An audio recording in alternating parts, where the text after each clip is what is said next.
Hey, welcome back. It's Marcel, and this is my DIY channel. Today we are working with some strings and yarns and embroidery threads, and this is the part one of this series today because I have some really exciting and fun videos later on I'm going to show you in a project that I'm really proud of. So what I'm doing here is really, I have a hat I love, and it has a little hole, and rather than trying to repair it normally, I just thought, hey, I have all this embroidery thread, why not just do a little design, nothing too exciting or important, just a little something to cover it, and just make it a little bit more interesting. So that's what I'm doing here. I had the thread on hand, and it's just kind of just some basic threading. I'm by no means an embroiderer, and I'm sure you can find a lot of videos on that, how to make it really exciting with different stitch and knotting ideas. I'm not really sure if that's what you call it, but anyway, I hope you enjoy it. I hope you get some inspiration.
To project number 2, yarn string bucket or holder. I have these plastic trash items, this box, white acrylic paint, and a sample paint color that I've had for quite some time, and I'm not really sure what color that is. Sand, beige brown, I don't know. Anyway, whatever you have. And I just thought it was a unique piece. So I thought painting over the logo with the paint was going to be enough, and I soon found out it was going to take probably a lot more, or maybe some spray paint. So I broke out the baking soda.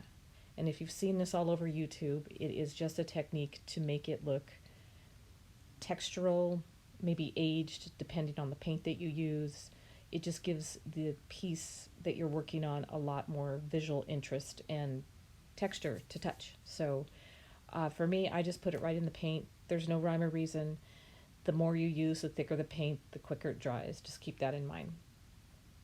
So really, I did, I think, about 2 coats on this, and possibly even 3. While it did cover the logo, it still showed through some, so you will see a little further down in the video, I went over it again with just the paint, I think 2 coats.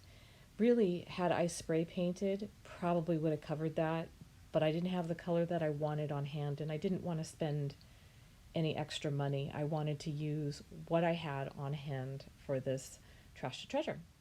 So that's what I did.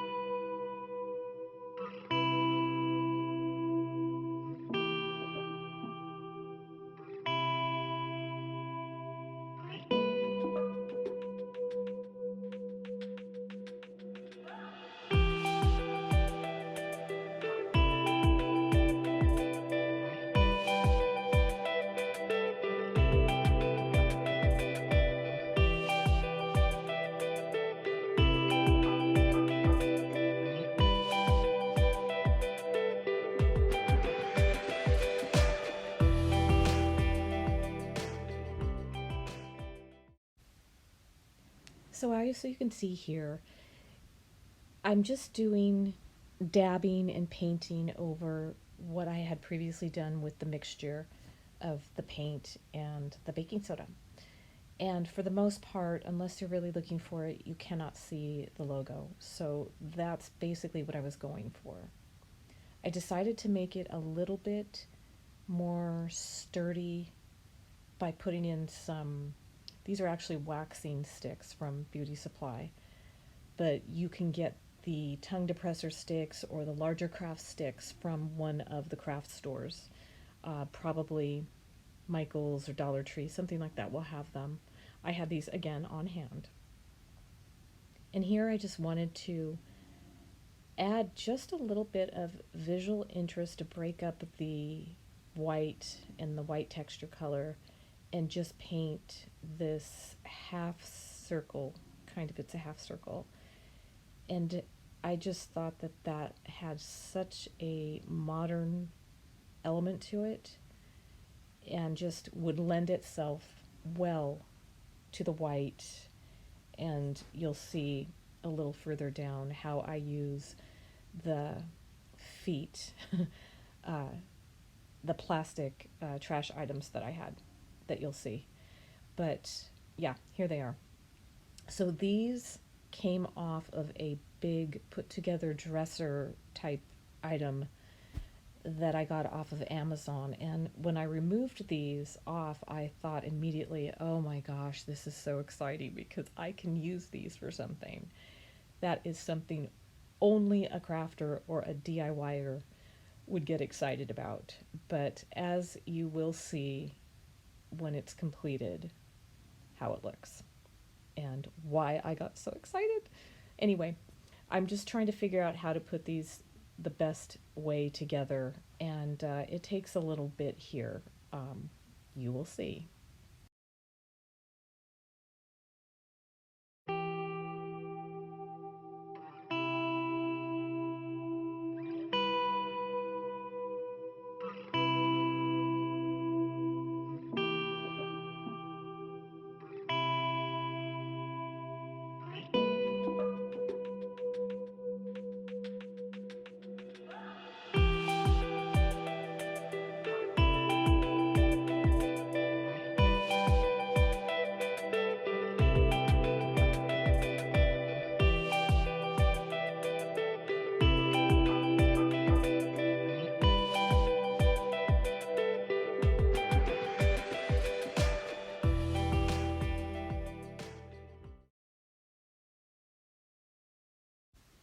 Okay, so the trials of DIY.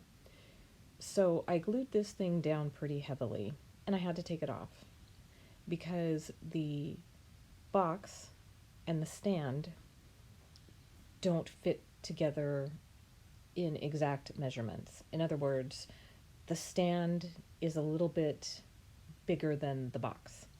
And I should have done this. I should have glued these together and glued the whole thing together first. And that would have been much easier. So what I did is I eyed it up, tried to get it as much centered as possible, and I think I did a good job of that. It might be just a tiny bit off, but it's not enough that the naked eye would notice. And this is really just for me anyway. This isn't gifted, this isn't sold, this isn't anything. This is just an idea I had that I could use and keep something out of the landfill. So I was just excited with the pieces that I had. But definitely, would have thought a little more clear about it if I was doing it again. So I think this is really coming along nicely. What I decided to do was add some Dollar Tree black polycord. And if you've seen my other video, I can link it for you also. I made a basket out of this from scratch over a cardboard box basket tray. So I'll link that for you, but it works really well. And I just thought that it could use a little bit of a finishing touch on it. So I applied it around the bottom, And then I went ahead and applied it around the modern focal point on the box where I painted the beigey brown color. If I had wanted to do something even a little further with that, I could have gone around the top and made it look really finished and cohesive. But again, this is just for me to put my yarns and strings and twines and whatnot in, so that I didn't just throw them in some box in a corner. And it made my twines and things just look a little neater, a little nicer. So I hope you enjoyed this video, and please come back, and if you'd like to support my channel, please subscribe. I try to do videos once a week. I haven't been great about that, but I'm trying to do that a little bit better. But I have some great videos coming up, and I would love for you to come back and watch them. So enjoy, and remember to be kind. Have a great day.